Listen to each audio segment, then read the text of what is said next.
Why It Matters segment tonight, and it matters more now than ever. The government shutdown isn't just a political crisis anymore. This is no longer theoretical.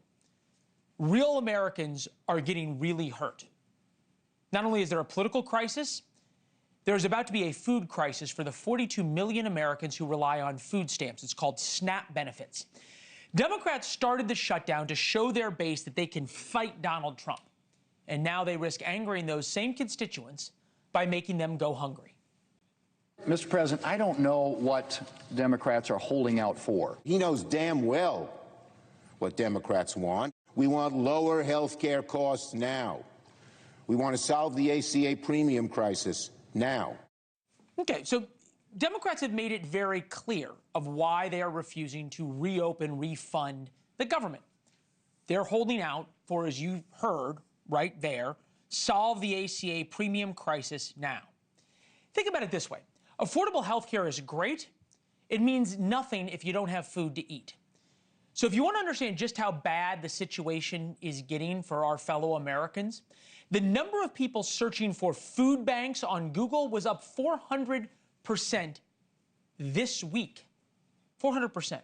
Our affiliates across the country tell us food banks are already on the brink. Democrats will now have to explain why they keep voting to keep the government shut down despite all of this pain.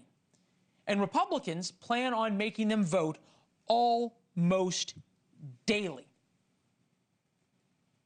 Maybe just fighting Trump isn't good enough. That's why Democrats are losing support so fast. We put together a clip of people who are upset. The first person is a Democrat who called into C-SPAN to blame her own party.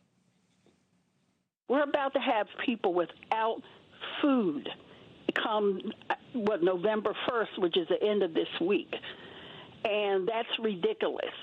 It is not worth it. When you have World Kitchen feeding, government workers, I mean, that's the absurdity of this. If I'm the Dems, I'm like, look, we've taken a stand, but we're not going to let families starve.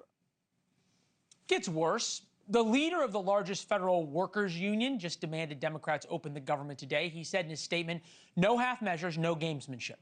You know there's a problem when you've lost support of 800,000 federal workers. Those are about as staunch Democratic supporters as you possibly get. Now, we told you that this was going to come to a head. The government shutdown issue was going to turn on two issues. One was food stamps heading into Thanksgiving, and then the other is Thanksgiving travel. They are interconnected with Thanksgiving. Flight delays, cancellations are getting worse by the day. The head of the National Air Traffic Controllers Association, all of his members right now are working without paychecks, say the system is now at a breaking point. We're already dealing with one of the most difficult times in aviation history, and now we've stripped away their pay. Hundreds of them are already working second jobs. They're getting waiter jobs, they're working for Uber, they're running for DoorDash or Instacart. All right. Let's be clear, things are going to only get worse as we get closer to Thanksgiving. Democrats started this thinking the shutdown would hurt President Trump. I know this because they told me that. And to be fair, they had reason to believe that because the shutdown during Donald Trump's first term crushed him. But Trump 2.0 seems to have learned a lot since then. The White House is going on offense. So far, it is paying off. Republicans right now are winning the shutdown messaging war. Thank you for watching. Subscribe below and download our NewsNation app right now on your phone, and you will get fact-based, unbiased news for all Americans.